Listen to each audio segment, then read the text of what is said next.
Your sister needs me more. She has to get her nails done for the gala. My own mother's voice echoed casually through the satellite phone, hitting me right as I collapsed in exhaustion after a grueling frontline medevac mission. I stopped breathing. 14 missed calls. My 7-year-old Oliver and my 5-year-old Sophie, my innocent babies, had just been abandoned on a front porch by their own grandparents in 100-degree heat for 3 agonizing hours.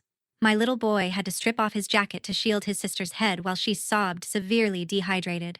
All of this just to secure a VIP nail appointment for my selfish sister. I am a combat medic.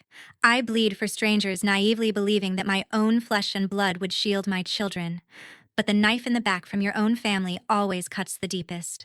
With no tears left to cry, I gripped the receiver until my knuckles turned dead white. "Don't you ever come near my house again?" I ordered, my voice dropping to a dead freezing calm, and severed the connection. That night, I shredded every power of attorney I had ever signed and began what would become the most calculated campaign of my life. Before I tell you what happened, please take a moment to like the video and subscribe to the channel, but only if the story resonates with you. Also, let me know in the comments where you're watching from and what time it is, where you are. The blinding white heat of the desert sun from that satellite phone call snapped abruptly backward in time, morphing instantly into the harsh, piercing glare of the crystal chandelier hanging in the Thomas Estates grand dining room. It was 3 months earlier, the night before my deployment orders arrived. I sat motionless at the very edge of the sprawling oak table, wearing my Class A dress blues. The silver star I had earned on the front lines rested heavy on my chest. In that room, surrounded by my own family, I was entirely invisible. Across the polished wood, my sister Chloe twirled in front of a gilded mirror, aggressively flashing a diamond necklace. She didn't just want attention, she demanded a monopoly on it, turning her neck left and right so the stones caught the light from every angle. The sharp, metallic clinking of crystal champagne flutes punctuated the silence between us like tiny grenades nobody acknowledged. I watched my dad Arthur actively avert his eyes from my uniform, choosing instead to intensely study his wine glass.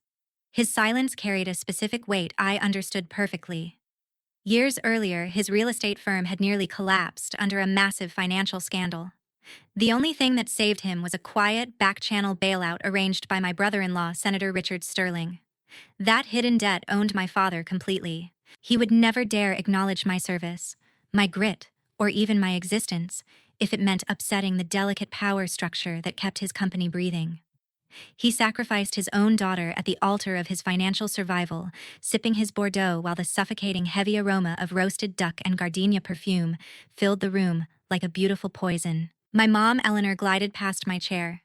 The rustle of her custom silk gown drowned out the quiet ticking of the grandfather clock against the far wall. As she reached for a silver serving tray, her gaze dropped for a fraction of a second to my right wrist. There, peeking out from my tailored cuff, was a thick, jagged burn scar. The permanent receipt of dragging a wounded Marine out of a burning Humvee 6 months prior. My mom physically recoiled, her upper lip curling in subtle, unmistakable disgust. She quickly looked away, adjusting her pearl earrings with trembling fingers. This reaction ran deeper than simple snobbery. My mother grew up dirt poor in a small blue-collar town she had spent her entire adult life trying to scrub from her identity. My physical scars and gritty military career were a terrifying mirror reflecting the poverty she believed she had outrun. To her, I was not a decorated soldier. I was a walking, breathing threat to the flawless diorama she had painstakingly built to mask her own origins. She turned her back entirely on me, signaling to everyone in the room that I was officially a non-entity, a defective prop that did not belong in the family photograph. The suffocating silence shattered when my brother-in-law, Senator Richard Sterling, approached my side of the table. He moved with the slick, predatory grace of a man who thrived on destroying people behind closed doors. He stopped right behind my chair, and the smell of his expensive cologne rolled over me like a toxic fog. Richard held a flute of champagne, looking down at my uniform with calculating, cold eyes. He despised me because my rigid military integrity was the one thing in this family his political influence could not buy or bend. He leaned in just close enough for his breath to brush my neck. "Rank can't buy you attention, sister-in-law," he sneered, delivering the words with surgical precision. Across the room, Chloe paused her twirling. She caught his eye in the mirror and let out a soft, calculated giggle of pure malice. She fed off my humiliation, using Richard's cruelty as a shield for her own deep-seated inadequacy. The desperate need to prove that her diamonds mattered more than my metals radiated from her like heat off asphalt. I did not flinch. My training kicked in, suppressing the surge of adrenaline flooding my veins. I did not snap back at Richard. I did not throw my drink in his face. Instead, I executed a slow, controlled breath, feeling the stiff, reassuring fabric of my uniform against my spine. I gripped the heavy oak edge of the table beneath the tablecloth, burying my anger deep in the wood grain. I surveyed the room, the cowardly father avoiding my gaze, the insecure, image obsessed mother with her back turned, the venomous sister smirking through a mirror, the predatory politician savoring my silence. I told myself that my silence was a strategic armor. As long as I absorbed their venom without a fight, they would maintain the peace. I needed this heavily fortified house to remain a stable environment for Oliver and Sophie while I deployed. I swallowed my pride whole, firmly believing that as long as my children were safe beneath this roof, my personal degradation was a fair, acceptable price to pay for their absolute security. The stiff fabric of my uniform pressing against my spine as I sat at that table was the same fabric that bit against my chest the next morning, cutting through the freezing damp fog rolling off the coast. I carried my sleeping 5-year-old Sophie against my ribs, her small heartbeat thudding steady and warm. In my other hand, I tightly gripped the heavy manila folder labeled Family Care Plan. This was not just paperwork. It was a strict mandatory military protocol, a legally binding document outlining the absolute transfer of guardianship medical directives and emergency contacts required before stepping onto a battlefield. Without it, I could not deploy. I stood on the grand porch of the Thomas estate and rang the bell. The massive mahogany doors swung open. My mom stood there in a pristine emerald silk robe, her face instantly contorting into a mask of severe annoyance. She did not reach her arms out for her sleeping granddaughter. Instead, she snatched the heavy legal folder from my hand with a dismissive flick of her wrist. She did not glance at the bold red emergency protocol stamp on the cover. To her, this sacred legal document, the very shield protecting her grandchildren's lives, was nothing more than an irritating piece of junk mail cluttering her immaculate foyer. Sophie stirred against my shoulder, waking up with a soft whimper. She slid down from my arms and stumbled forward on her small bare feet, sleepily wrapping her tiny hands around my mom's legs. Sophie pressed her warm cheek against the silk, the way any 5-year-old reaches for the nearest adult when the world feels too big and too cold. I watched my heart lodging in my throat as my mom physically stiffened. Every muscle in her body locked. She actually took a half step backward, her manicured hands hovering in the air like she was being touched by something contaminated, terrified that Sophie's small fingers might crease the expensive silk of her robe. She did not bend down. She did not run her fingers through Sophie's messy hair. She stood there rigid, treating her own granddaughter like a stain she needed dry cleaned off her life. From the top of the grand staircase, I heard a sharp, condescending scoff. Chloe was leaning over the mahogany banister, sipping an espresso from a porcelain cup, her diamond tennis bracelet catching the morning light streaming through the stained glass window. She smirked down at us, soaking in my mom's visible rejection of my daughter with undisguised satisfaction. Chloe's entire psychological framework was built on hoarding my mother's affection. Every scrap of love my mom withheld from me and my children was a trophy Chloe mounted on the wall of her ego. Seeing Sophie dismissed gave her a sick thrill of victory, confirmation that she still held the monopoly on maternal attention she had fought for since childhood. Standing just behind my mom, half hidden by the massive mahogany doorframe, was Cynthia, the ever-present secretary, clutching a leather iPad case against her chest like a shield. Her eyes darted between me, Sophie, and my mother, performing rapid calculations about how quickly she could usher us out the door so the household could resume its carefully maintained bubble-wrapped reality.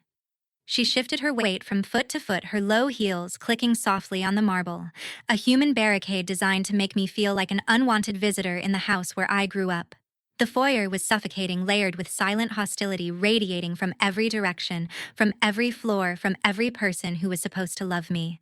Before I could even kneel down to give my final desperate instructions to my 7-year-old son Oliver, my mom's phone began to vibrate violently on the entryway table. Cynthia lunged for it, whispering urgently before holding it out. My mom turned her back on us, entirely breaking any semblance of a goodbye.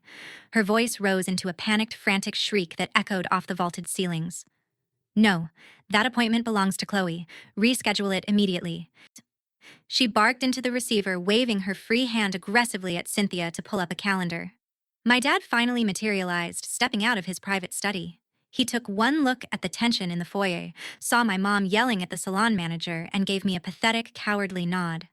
Rather than step in to say goodbye to his deploying daughter or comfort his grandchildren, he silently retreated back into the study, closing the heavy oak door until it clicked shut. He chose the safety of his leather armchair over the emotional burden of his own family. I swallowed the bile rising in my throat until it burned. I knelt on the cold marble floor, the chill of the stone biting through the fabric of my uniform pants, and pulled both Oliver and Sophie into my chest. Oliver stood rigid, already mimicking the posture he had seen me use when I was trying to be strong. Sophie buried her face in my neck, her tiny fingers gripping the collar of my jacket so hard I could feel her nails through the heavy fabric. I breathed in the scent of their lavender baby wash, memorizing the exact weight of them in my arms, cataloging the pressure of Sophie's cheek against my collarbone, and the steady thump of Oliver's heart against my ribs. I pressed my lips to the top of Sophie's head, tasting the faint sweetness of her shampoo, knowing it might be the last good thing I tasted for months. Watch over your sister, I ordered Oliver, tapping his small shoulder firmly the same way my drill sergeant had once tapped mine. He nodded without hesitation, his 7-year-old eyes already carrying the weight of a soldier who understood duty before he understood division. He placed his hand on Sophie's back, already assuming the role I was terrified to give him. I stood up, my knees cracking against the marble, and turned my back on the grand staircase. I walked out the mahogany door without looking at any of them, my boots heavy on the stone steps, each step carrying me farther from my children and closer to a war zone. As I climbed into the waiting military transport vehicle, the door slamming shut with a metallic finality. My chest physically ached, like someone had reached inside and squeezed my lungs. But my mind was terrifyingly at ease. I sat in the rigid seat, the rumble of the diesel engine vibrating through my spine, utterly convinced by my own biological delusion. I told myself that no matter how much my mother despised me, no matter how toxic the atmosphere was inside those walls, she would never ever allow physical harm to come to innocent children. I was walking straight into a war zone, completely blind to the agonizing reality that I had not entrusted my children to a caregiver. I had handed them directly to the executioners. The heavy rumble of the transport engine faded violently, replaced by the suffocating 115-degree heat of a Middle Eastern combat zone. The air did not just smell. It possessed a physical metallic taste, the heavy copper stench of blood mixed with the choking black smoke of burning diesel fuel. Artillery fire ruptured the sky above us, sending massive shockwaves through the earth that rattled my teeth and vibrated deep in my chest cavity. I was on my knees in the cracked, unforgiving dirt, my tactical gloves slick and completely soaked in crimson.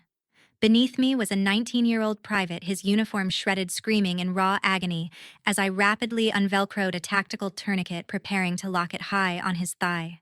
Shrapnel rained down against the concrete barriers around us, pinging like deadly hail. Captain Dina, our communications officer, knelt just 3 feet away, laying down intense suppressive fire with her M4 rifle. She was not just shooting. She was physically shielding my flank with her own body armor, risking her life so I could focus on saving his. This was the absolute peak of military brotherhood. Strangers willing to bleed out in the dirt to ensure the person next to them survived another minute. The private's screams began to gurgle into silence, his eyes rolling back as shock set in. The overwhelming trauma of the moment threatened to drag me into a paralyzing panic. To keep my hands from shaking, to keep my own heart from exploding, I focused entirely on the hard, flat lump pressing against my ribs beneath my heavy Kevlar vest. It was a crumpled, plastic-wrapped photograph of Oliver and Sophie. In the middle of the firefight, my brain aggressively projected a mental sanctuary to keep me functional. I pictured them right at that exact second, sitting safely on the plush velvet sofa in the Thomas estate, bathed in the soft glow of a television, drinking cold apple juice. I imagined my mother, despite her coldness, handing them a blanket. I used the fabricated image of their absolute security to physically ground myself in the chaos. The delusion of my family's loyalty was the only psychological armor keeping me from shattering under the pressure of the battlefield. The deafening, rhythmic chop of the inbound medevac chopper shook the ground, kicking up a blinding hurricane of sand and debris. I leaned my entire body weight forward, driving my knee directly onto the private's femoral artery to cut the blood flow, trading my own physical exhaustion for his survival as I cranked the tourniquet's windlass down tight. "Hold on, you're going to live," I roared my voice, tearing through my throat over the roar of the rotors. Captain Dina grabbed the back of the private's tactical vest, hauling him upward as I maintained the pressure. Together, moving as a single, synchronized unit, we dragged his dead weight toward the open doors of the Black Hawk. The violent, terrifying reality of the moment only cemented my naive faith in my bloodline. I was here doing my duty in a war zone, voluntarily absorbing the horror of combat. Therefore, by the fundamental laws of human decency, my family must be doing their duty at home.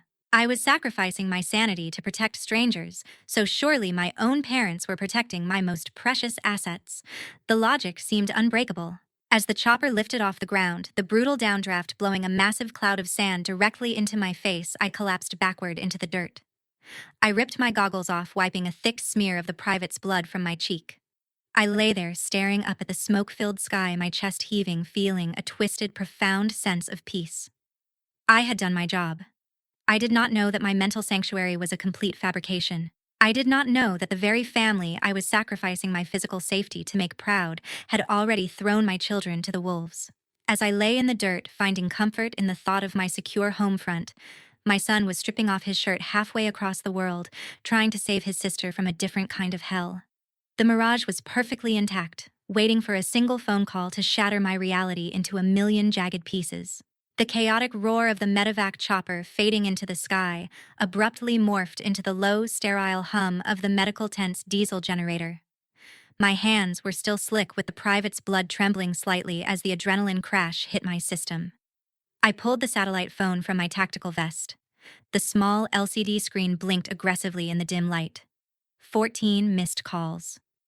My chest seized the air, suddenly turning to lead in my lungs. All 14 calls were from Martha Higgins, my 67-year-old neighbor. Not a single text from my mother, not one missed call from my father. I hit redial, my thumb slipping on the blood-smeared keypad. She picked up on the very first ring as if she had been sitting with her hand hovering over the receiver. "Betty, the kids are at my house," Martha stated. There was absolutely zero elderly fragility in her tone. Instead, it was laced with the cold, hard fury of a woman who had spent decades navigating the ruthless realities of military life. Martha did not sugarcoat the horror. She delivered the situation report with the clinical precision of a frontline commander, stripping away every comfortable lie I had ever told myself about my family. She painted a picture so vivid it made the sterile walls of the medical tent spin violently around me, the generator's hum warping into a nauseating drone. She had been standing at her kitchen window watering her orchids when she noticed two small figures huddled on the Thomas Estate's blistering concrete front porch. At first, she thought they were waiting for a car. After an hour, she grew uneasy. When the third hour approached, she grabbed her cane and walked across the scorching pavement to investigate. What she found made a woman who had received a folded flag at Arlington National Cemetery physically shake with rage. My 7-year-old son, Oliver, had stripped off his own small jacket and was holding it above his 5-year-old sister's head, with both arms, his thin shoulders trembling from the effort, his face sunburned and slick with sweat. Sophie was sitting on the concrete, her legs splayed out, actively weeping, her face flushed a dangerous deep red, her lips cracked and dry on the verge of severe heat stroke. The front door of the Thomas estate was locked. Martha had pounded on it. Nobody answered. The house was empty. My parents had loaded into my mother's Mercedes and driven away to the nail salon, leaving two small children locked outside on a concrete slab in the brutal Texas summer, without water, without shade, without a single adult to protect them. Martha scooped Sophie off the ground, carried her across the street, and immediately began running cold towels over her body. She gave Oliver ice water and held his shaking hand while he tried to explain in his 7-year-old vocabulary that Grandma had told them to wait on the porch and that she would be right back. I stopped breathing. The mental sanctuary I had built just hours ago in the dirt, the image of them safe on the velvet sofa, shattered like cheap glass. Every illusion I had constructed to survive the battlefield, every fabricated image of my children wrapped in blankets and drinking apple juice, disintegrated into dust. My own mother, the woman who spent hundreds of thousands of dollars on charity galas to project an image of supreme maternal grace, had discarded my children on a concrete slab like unwanted garbage. Martha Higgins was not just a neighbor. She was the widow of a 4-star general. She possessed the elite social pedigree that my parents desperately, pathetically craved to associate with, yet she harbored zero tolerance for their superficial cruelty. Her rage was not just neighborly concern, it was deeply anchored in a profound, unhealable wound. 30 years ago, her own son had bled out in a foreign jungle fighting to protect the freedoms that people like my mother now abused to attend luxury nail appointments. When Martha saw a deployed soldier's children discarded by the very society her son died to protect it, triggered a furious protective wrath that nothing could contain. I have your children, Sergeant. Martha's voice cut through the static, addressing me by my rank, reminding me exactly who I truly was. You need to come home and clean up your family's garbage. The satellite phone slipped slightly in my sweaty grip. The naive, hopeful daughter who had spent 32 years desperately craving her mother's love and validation died right there on the canvas medical cot. I did not shed a single tear. The grief and panic instantly calcified into something terrifyingly sharp, cold, and absolute. I stood up slowly. The exhaustion that had been crushing my bones vanished, replaced by a hyper-focused lethal clarity. I wiped the last smear of blood from my face with the back of my hand. My posture shifted completely. The desperate, grieving daughter was gone. A cold-blooded tactical operative stood in her place. The battlefield was no longer in the Middle East. The true enemy had finally unmasked themselves, and the mission parameters had fundamentally changed. I was going to burn their flawless illusion to the ground. I did not hesitate. I dialed my mother's direct private line. It was not my mother who answered, but Cynthia, her ever-present sycophantic secretary. Betty, the madam is busy. Cynthia stammered, her voice shaking noticeably. Cynthia's entire livelihood was anchored in anticipating my mother's toxic moods. She knew exactly what had happened on that porch, but her paralyzing fear of losing her six-figure salary made her an active, willing accomplice to child endangerment. She tried to deploy her usual bureaucratic stonewalling, a tactic she had used for years, to keep me marginalized, to filter my access, to make me feel like an appointment that could be rescheduled. But this time, her arrogance faltered against the dead, heavy silence radiating from my end of the line. I did not yell. I did not negotiate with the gatekeeper. Put her on. Now, I commanded, using the exact freezing vocal register I used to clear a chaotic triage zone. Cynthia let out a sharp, terrified breath, instantly recognizing that the compliant, invisible daughter she was used to bullying was gone forever. I heard the muffled rustle of the phone being passed, followed immediately by my dad's nervous, distinct throat clearing in the background. Arthur Thomas, the ultimate coward, was hovering just out of the blast radius. He knew a storm was coming, but his silence was anchored in his own pathetic history. Years ago, the massive real estate scandal had nearly ruined him. It was my mother's aggressive social maneuvering that saved his company from public disgrace. Because of that, he was terrified of challenging her, terrified of public scenes, and utterly dependent on her pristine social standing to keep his business partners calm. He coughed again, a weak, silent plea for Eleanor to defuse the situation before it escalated beyond his control. My mother's voice pierced the line, dripping with profound narcissistic irritation. What is it you're calling at a bad time? I closed my eyes tightly, visualizing the tactical map of my anger, locking every emotion down into a secure vault. Where are my children? I asked softly, my voice devoid of any inflection. My mother stumbled. A sharp intake of breath echoed over the satellite link. She had not expected me to know so soon, assuming the miles of ocean would grant her a comfortable buffer of ignorance. Her deeply ingrained narcissism immediately kicked into violent defense mode. Instead of horror panic or a frantic apology for nearly killing her grandchildren, she offered a casual justification that sucked all the remaining oxygen from the desert tent. Her logic was anchored in her sick, lifelong obsession with Chloe. Chloe was the beautiful, compliant extension of her own ego, the golden child who validated her manufactured success. I, on the other hand, was the gritty, scarred reminder of the reality she wanted to erase. Therefore, Chloe's vanity would always mathematically outweigh my children's safety in her broken, distorted calculations. Your sister needs me more. She huffed, her tone suggesting I was being utterly unreasonable for questioning her priorities from a combat zone. She has to get her nails done to prepare for the gala. 7 lethal words. She has to get her nails done. In the background, my dad coughed again, louder this time.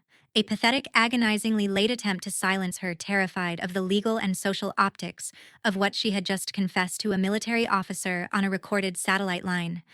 It did not matter anymore. The final trap had been sprung, and they had walked willingly into the crosshairs. I did not scream. I did not break down sobbing or beg for an explanation that would never come. I delivered my final orders with the chilling precision of a sniper exhaling just before pulling the trigger. Strike her name from the family tree, I stated, feeling the absolute terrifying liberation of completely severing the bloodline in a single sentence. Don't ever come near my house again. I did not wait for her gasp of outrage. I did not wait for my father's inevitable cowardly attempt to smooth things over with empty promises. I ended the call. The heavy click of the satellite phone echoed like a vault door slamming shut on 32 years of desperate, wasted hope. The pain of realizing you mean nothing to the people who should love you most is a silent killer. If you have ever had to cut off toxic family to protect your peace, hit that like button. Share your experience in the comments. You are not walking this road alone. The vault door click of the satellite phone still rang in my ears as I walked into the secure communications tent, the blinding artificial blue light of the Morale terminal cutting through the dark canvas like a blade. I logged into the base's secure network. I did not need to search hard. The truth was flaunted in high-definition curated perfection. Chloe had proudly posted a photo tagged at the VIP nail salon at exactly 1:30 p.m. The monitor illuminated the dark tent with a sickening glow. There they were, my sister and my mother, clinking expensive champagne glasses with gleaming, carefree smiles. The caption read in a customized cursive font, "Emergency nail rescue with mom. Class makes all the difference." 1:30 p.m. The exact minute Oliver was pulling his own shirt off to shade his dying sister from the blistering Texas sun. Chloe's lifelong, festering jealousy of my military service had mutated into a sick, compulsive need to prove she held the ultimate power over my life and my mother's priorities. This Instagram post was her psychological weapon, a desperate bid for external validation to mask her severe inner emptiness. She had been too arrogant, too blinded by her own vanity to realize she had just publicly time-stamped a felony. I did not waste a single second crying over the image. I took rapid, methodical screenshots securing the digital ammunition I would later use to execute them socially and legally. I sent a highly encrypted priority message halfway across the world to my husband David. I laid out the timeline, the abandonment, and Martha's intervention in cold, clinical terms. David did not ask questions. He did not call to offer empty condolences. As a former Marine and an elite cybersecurity expert, David understood that when the perimeter is breached, you do not talk, you fortify. His swift, ruthless action was anchored in years of suppressed rage. He had spent the last decade silently watching my family abuse sideline and disrespect me, forced to hold his tongue at my naive request to keep the peace. The peace was dead. The authorization to strike back had finally been granted, and he was going to dismantle their access to our lives with extreme prejudice. Back in our hometown, David moved like a ghost operating in hostile territory. He did not just call a locksmith. He walked to his workbench, grabbed his heavy-duty power drill, and went straight to the front door of our home. With cold, mechanical precision, he drilled straight through the cylinders of the deadbolts, permanently destroying the locks my parents had possessed keys to for years. The sound of screeching metal echoed through the quiet neighborhood. He was not just upgrading security. He was physically, aggressively obliterating their access to our sanctuary. He rapidly installed high-grade smart locks on every entry point, his jaw locked in a silent, terrifying fury. Every door, every window, every point of vulnerability was sealed. Arthur's cowardly attempts to slide back into our good graces, Eleanor's arrogant assumption that she could just walk in and demand forgiveness, would be met with an impenetrable wall of cold steel that no amount of money or social manipulation could open. Once the physical perimeter was secured, David sat down at his multi-monitor terminal, his fingers flying aggressively across the mechanical keyboard, the rapid clicking filling the quiet house like gunfire. He activated a civilian-grade military firewall, executing a total communications blackout. He systematically blocked every IP address, phone number, and email associated with the Thomas estate, Richard Sterling's political office, and Cynthia's private lines. When my mother, likely prompted by Arthur's escalating panic over the optics of my final words, finally realized the catastrophic gravity of her mistake and tried to call our home line, she did not get a ringtone. She hit a dead automated digital wall. No voicemail, no forwarding, no lifeline. The fortress was sealed.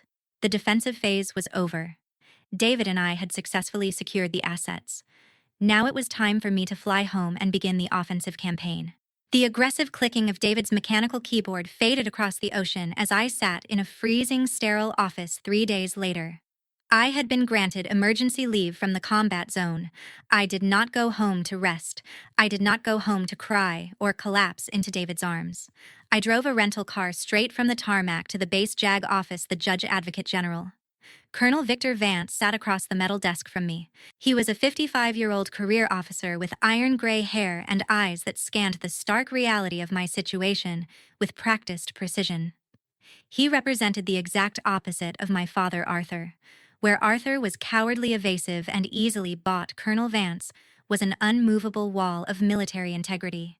He did not offer empty sympathies. He offered tactical legal solutions.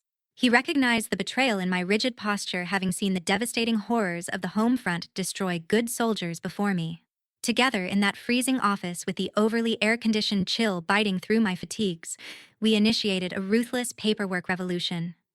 I slapped the old, heavily embossed family care plan onto his desk, the very document my mother had treated like trash in her foyer. "Burn it," I stated, my voice echoing off the concrete walls. Colonel Vance nodded once, a single gesture of absolute validation that my own father had never given me in 32 years. Under the colonel's rapid, precise guidance, I drafted new civilian wills and emergency directives.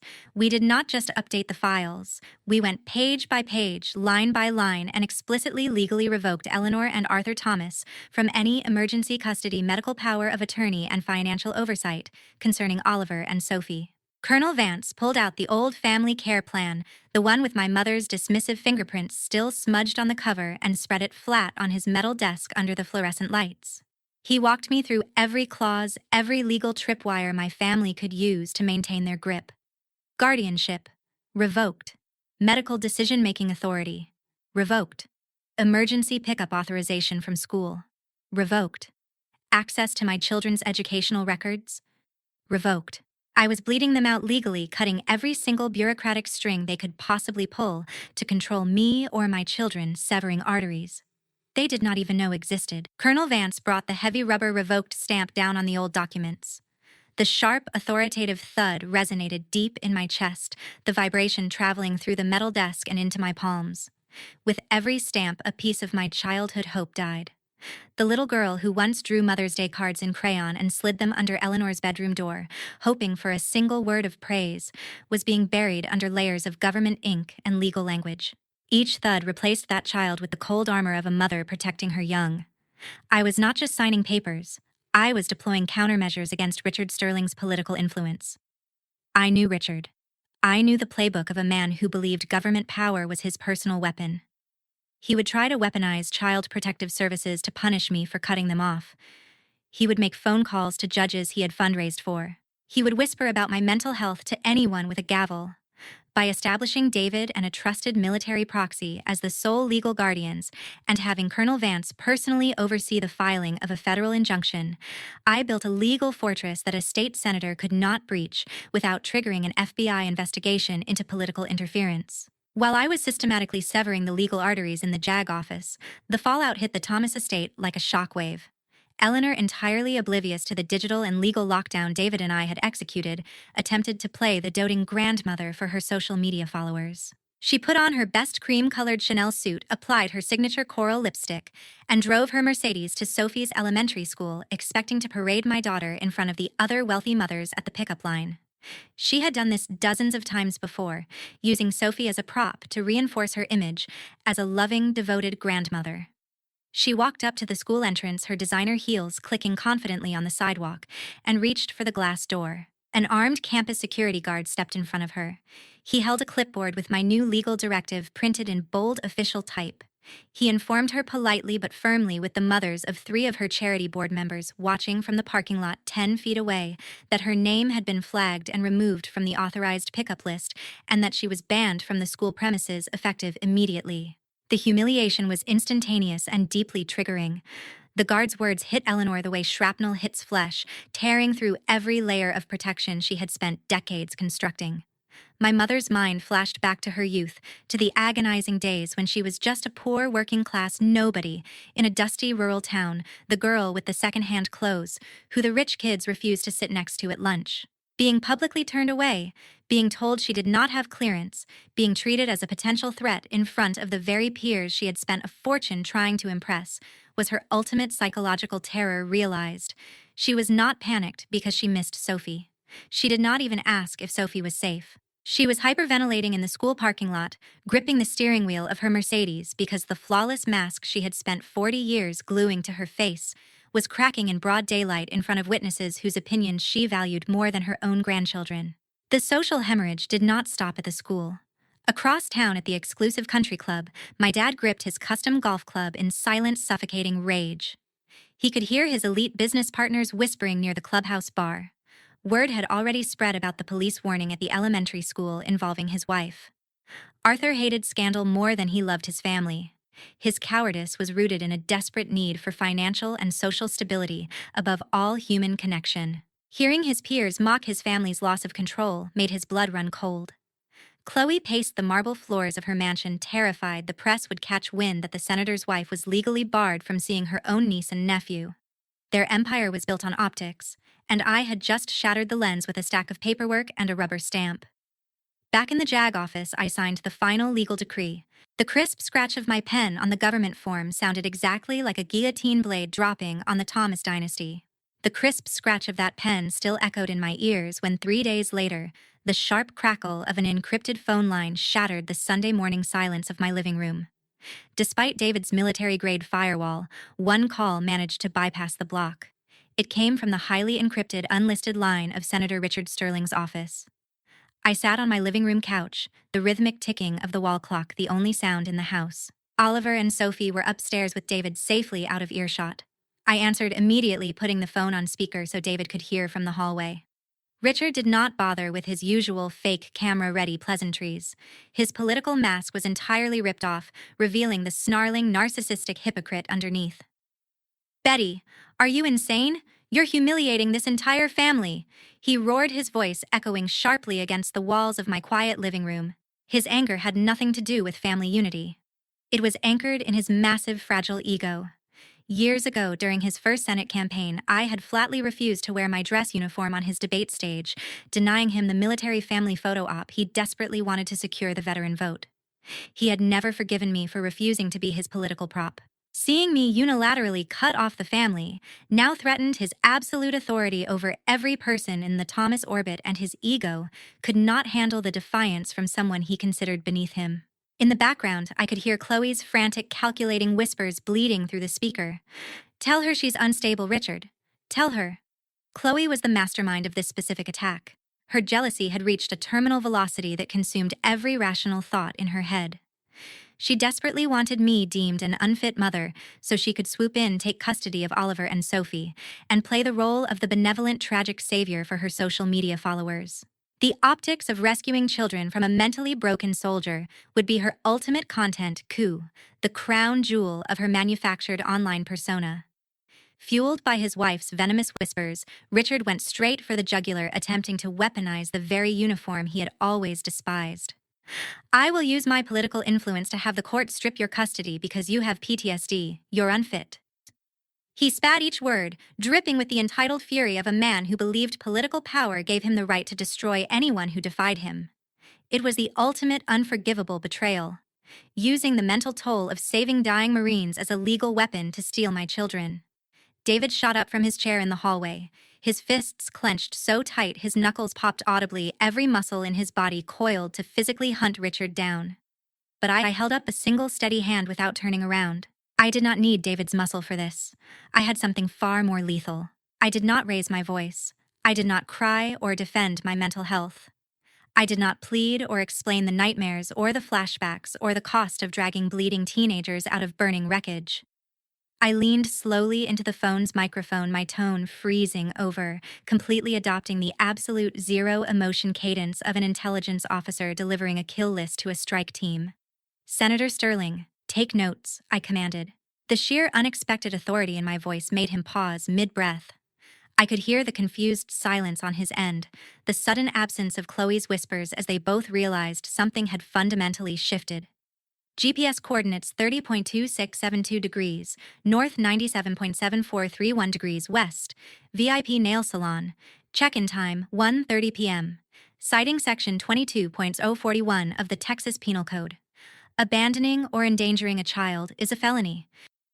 I heard the sharp intake of breath on the other end of the line, followed by the frantic rustling of paper as Chloe realized I had her Instagram data. Her carefully curated digital footprint, the very platform she used to project her fake superiority, had become the prosecution's primary exhibit. I was not arguing feelings. I was not begging for understanding or appealing to whatever shriveled conscience they might have hidden beneath their designer clothes. I was reading the exact coordinates of their criminal negligence back to a sitting United States senator. I had effectively trapped him in a legal kill box of his wife's own making, and the walls were closing in with every word I spoke. I did not give him a second to recover. I did not let the silence breathe.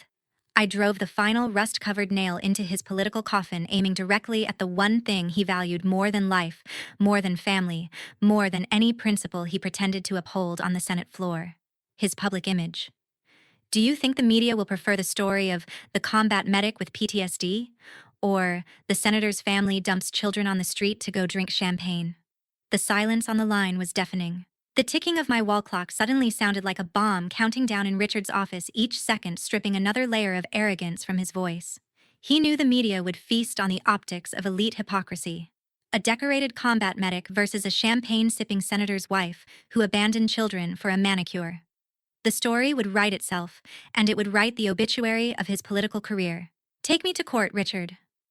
I whispered, my voice carrying the quiet, lethal promise of someone who had absolutely nothing left to lose and everything to gain. "I have enough evidence to destroy your political career before you can even spell PTSD." I reached forward and ended the call with a single deliberate press of my thumb. The line went dead. The rhythmic ticking of the wall clock resumed its dominance over the room. His political empire, built on lies, intimidation, and the silent suffering of everyone around him, had just been effortlessly crushed by the undeniable weight of time-stamped truth. David stood in the doorway, his arms crossed, a slow, dangerous grin spreading across his face. He gave me a single nod, the same nod Colonel Vance had given me, the nod my father never could. The dead phone line was still warm in my hand when, hours later, the suffocating, humid Texas heat of a Sunday afternoon pressed down on the neighborhood like a wet blanket. The low growl of a powerful engine broke the quiet. A black luxury SUV aggressively pulled up to my curb, its tires biting into the asphalt. The entire Thomas clan piled out in formation. Eleanor in her designer sunglasses clutching her purse like a weapon. Arthur straightening his polo shirt, his jaw set in a desperate display of patriarchal dominance. Chloe hiding behind oversized sunglasses, her face drained of its usual smug confidence. Richard hanging back by the vehicle, his phone pressed to his ear, already calculating damage control. They had not come to apologize.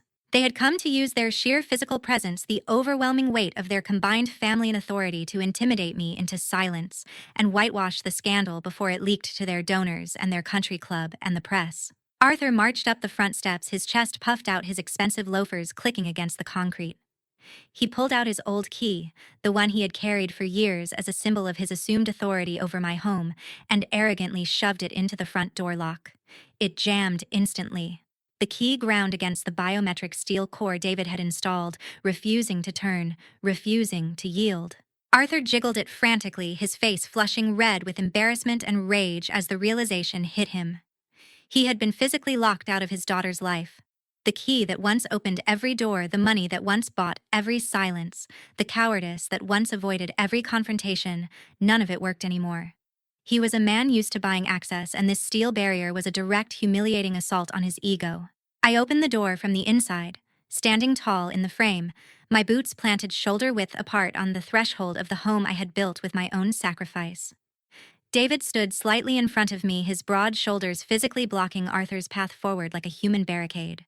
It was a stark, intentional visual contrast that I wanted every person on that porch to absorb. David, the husband willing to fight, willing to bleed, willing to stand between my children and a threat, blocking Arthur, the father who always chose to hide behind closed doors, behind wine glasses, behind his wife's social maneuvering. My mother stood behind Arthur, her eyes wild, darting up and down the street, scanning the neighboring porches and windows for witnesses, terrified that someone in her social circle might be watching or filming this confrontation. She was already calculating the spin, already composing the lie she would tell at the next charity luncheon. Chloe clutched Richard's arm with both hands, her lower lip trembling, her oversized sunglasses unable to hide the raw panic tightening the muscles around her jaw.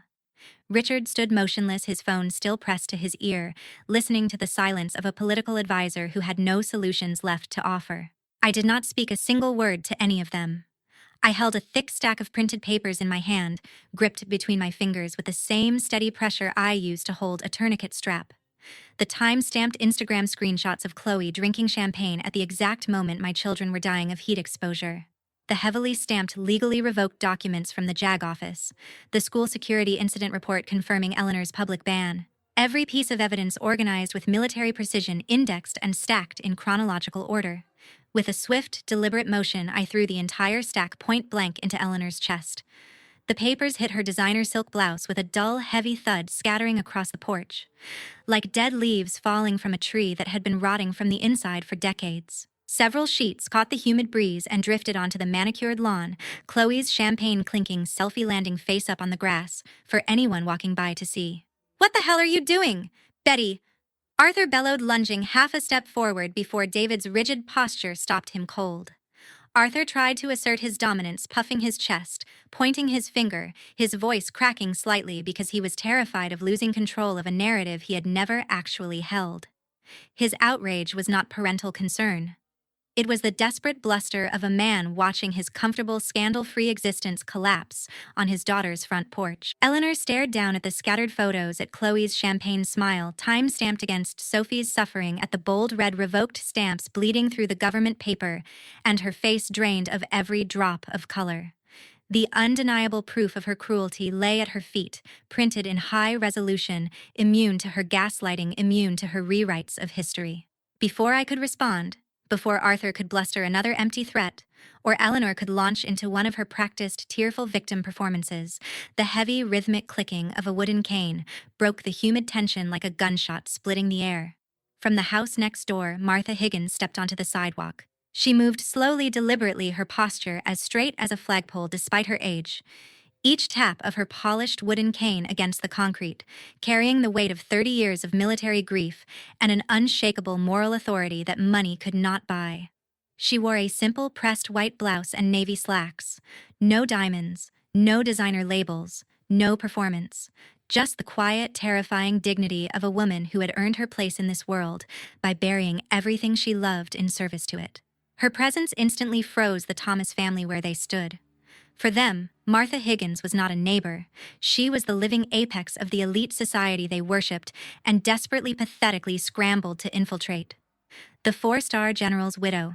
The woman who sat on the boards of the very charities Eleanor spent hundreds of thousands of dollars trying to penetrate. The woman whose single phone call could open or permanently close every social, political, and financial door in their universe. Martha did not look at me. She did not need to. She walked directly toward my mother, her cane tapping the concrete in a steady tribunal rhythm, and stopped 3 feet from Eleanor's trembling frame. Martha looked at my mother with an expression of pure, unadulterated disgust, the kind of expression a surgeon reserves for a disease they have just identified. She looked at them the same way her husband had once looked at officers who abandoned their posts under fire. A charity president and a state senator, heartlessly abandoning 5-year-old children on the street for 3 hours just to get their nails done. Martha's voice was quiet, barely above a conversational tone, but it carried the absolute, devastating weight of a war tribunal delivering a verdict that could not be appealed. Every word was a surgical strike, designed to detonate the deepest fears and most carefully guarded insecurities of every person standing on my porch. She was not arguing with them. She was not giving them an opportunity to explain or apologize or spin. She was executing their public image, dismantling the lie of their superiority with the precision of a woman who had buried a son for this country and would not tolerate its freedoms being abused by champagne-sipping cowards who let children bake on concrete. Martha delivered the final, undeniable kill shot, targeting the exact psychological anchors that governed their pathetic performative lives, with the accuracy of a woman who had watched power destroy better people than them. The press, and more importantly, your political donors, would certainly find this moral tale fascinating. The word donors landed like a missile detonating in the center of the porch. Eleanor recoiled as if she had been physically struck across the face, visibly trembling, her manicured fingers clutching the scattered papers against her chest, as if they could somehow shield her from the annihilation unfolding around her. The specter of public poverty and scandal flashed before her eyes. Every childhood humiliation, every memory of being the poor girl in secondhand shoes that nobody invited to birthday parties. Every shame she had spent a fortune trying to bury crashed through her carefully constructed walls and flooded her face with a terror that no amount of Botox could mask. Chloe turned chalk white beneath her oversized sunglasses, her hands gripping Richard's arm so hard her knuckles matched the color of her drained face. She realized in a single suffocating instant that her entire influencer empire, every sponsored post, every curated photo, every follower she had bought and cultivated, was inches from being permanently canceled by the one woman in their social universe whose opinion could not be purchased, could not be spun, could not be ignored. Richard bit his lip hard enough to draw blood, a thin red line appearing at the corner of his mouth, his political ambitions burning to ash in real time, as he calculated that Martha Higgins actually possessed the connections, the pedigree, and the righteous fury to end his Senate career by tomorrow morning with a single phone call to the right donor at the right country club. She did not need the media. She was the media in their world. Their vanity, their cowardice, their decades of fake superiority. It had all been publicly executed on my front porch under the humid Texas sky by the one person they could not dismiss, could not buy, could not gaslight into silence, could not intimidate with political threats. The Thomas dynasty, the manufactured empire of silk gowns and champagne glasses, and charity galas built on the rotting foundation of cruelty, collapsed right there on the concrete steps of the home they could no longer enter. I stepped back into my doorway. I looked them dead in the eyes, one final time meeting each of their stares: Eleanor's shattered panic, Arthur's impotent rage, Chloe's white-faced terror, Richard's bleeding lip and calculating desperation. I gave them nothing. Not a word. Not a tear. Not the satisfaction of seeing me tremble. I slammed the heavy door shut. The deadbolt engaged with a loud, satisfying crack that echoed down the quiet street like a period at the end of a sentence that should have been written 32 years ago. Inside, the warm, comforting smell of roast chicken filled the air, drifting from the kitchen where David stood at the counter, already plating dinner on the mismatched ceramic plates we had bought together at a yard sale during our first year of marriage. Oliver ran up to me from the hallway, proudly wearing my polished dog tags around his small neck, the metal bouncing against his chest as he wrapped his arms around my waist and squeezed with every ounce of strength his 7-year-old body possessed. Sophie sat at the kitchen table, her bare feet swinging beneath the chair, coloring with crayons, humming a song she had learned at school that week, completely unaware of the war that had just been won on the other side of the wall. The demons were locked out forever. The steel door held. The biometric locks glowed green. And my true family, the family I had chosen, the family that chose me back, was finally unconditionally, permanently safe. There comes a moment when you have to stop seeking approval from people who only know how to hurt you. If you found strength in this story, hit like, subscribe for more true stories of survival, and tell me, what was the moment you finally walked away?